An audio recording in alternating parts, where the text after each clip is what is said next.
কখনো আপনার মনে হয়েছে যে আপনি কোনো দুনিয়াতে নয়, সার্কাসে রয়েছেন? কিচ্ছু বুঝতে পারেন না কি হয়েছে। না মানুষ আপনাকে বুঝতে পারছে, না আপনার কাজ করার পদ্ধতিকে, কিন্তু এক্সপেকটেশন প্রচুর। সেন্সলেস কথাবার্তা, সেন্সলেস কাজকর্ম, মানে কখনো কখনো মনে হয় মানুষ নয়, ইডিয়টসের দ্বারা আমরা ঘিরে রয়েছি।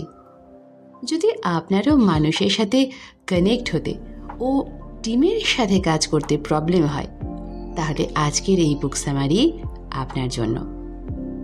আচ্ছা, আপনার মনে হয় তো যে আপনি ইডিয়টসের দ্বারা ঘিরে রয়েছেন, কিন্তু এমনটাও তো হতে পারে যে তারা হয়তো ইডিয়টসই নয়, শুধু তাদের পার্সোনালিটি আপনার থেকে আলাদা।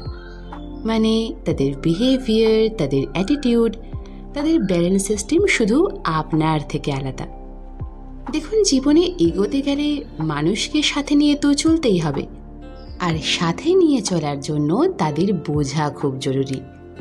এজন্য আমি আপনাকে মানুষের 4টি মেজর পার্সোনালিটির বিষয়ে জানাবো, যাতে আপনি আপনার পার্সোনাল এবং প্রফেশনাল লাইফে স্ট্রংলি এগিয়ে যেতে পারেন।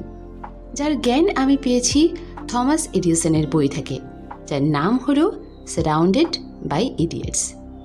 মানুষের ধরন অনুসারে আমরা প্রধানত 4 ভাগে বিভক্ত করি: ডমিনেন্ট বা রেড, ইন্সপায়ারিং বা ইয়েলো, স্টেবল বা গ্রিন এবং অ্যানালিটিক্যাল বা ব্লু।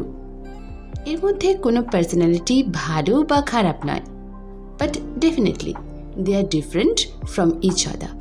তাই যত বেটার আপনি এই পার্সোনালিটিসকে বুঝবেন, তত বেশি আপনি মানুষের সাথে কমফোর্টেবলি কাজ করতে পারবেন।